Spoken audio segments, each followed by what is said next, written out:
Apple revealed the iPhone 7 back in 2016, the company was heavily criticized for saying its decision to remove the headphone jack as courageous, a term which is generally reserved for war heroes and cancer survivors. But keeping the marketing aside, Apple started a trend, as they so typically do, and these days it is hard to find a good phone that has an headphone jack. But is there actually a good reason for this? The cynics crafted theories that Apple did this just to be different, or maybe they were trying to push their conveniently released, not to mention expensive wireless AirPods, which is obviously going to be easier if the alternative is a clunky looking dongle. Or maybe they just wanted more of that sweet lightning connected royalty money for the third party headphones that would inevitably show up down the line featuring that connector. But none of this explained the industry trend that was about to follow. I mean, did the other companies just follow because they wanted to look cool like Apple? Let's hold on to that thought for a second. Maybe there was some funny business going on here.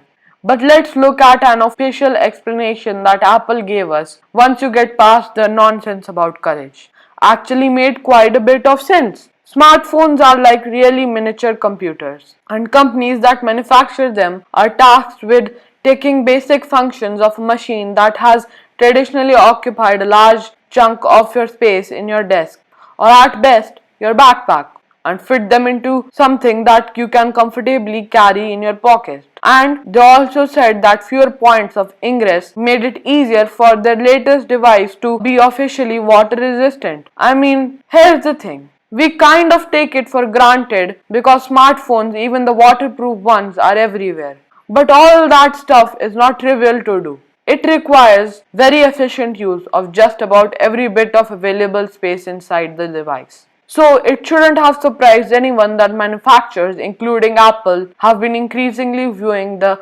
headphone jack as a space hog that just doesn't justify how much real estate it takes up.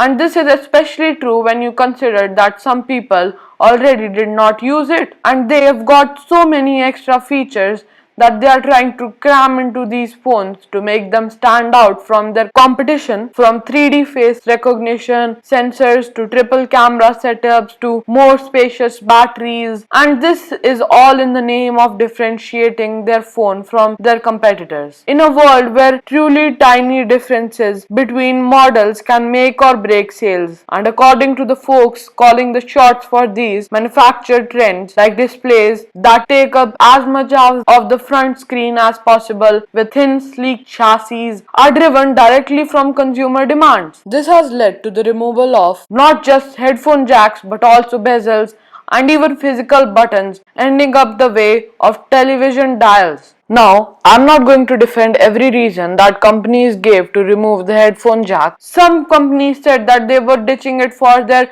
poor audio quality compared to wireless solutions or headphones that connect digitally via USB-C or Lightning port. But while an analog connection can be affected by electrical interference from the components inside a phone, many users were perfectly happy with the sound quality that they were getting, and the convincing factor of something that's just compatible with all of your old stuff is pretty high. But regardless of the intentions of companies that made your smartphones, the disappearance of the headphone jack looks like a trend that's going to be very hard or maybe even impossible to reverse. Even though many users have latently said that Bluetooth and USB-C and Lightning headphones often just don't provide a good enough sound quality or a good enough user experience to justify their price tags. Thrown in the fact that you often have to buy a separate adapter just to listen to your headphones and charge your phone at the same time. And taking out the headphone jack remains a controversial decision, even more than 4 years after we were first introduced to the idea. Well, I think it's going to be okay as long as it doesn't become a trend in the tablet space. Speaking about a trend, if you want to follow the trend of tech, then hit the like button and also don't forget to subscribe.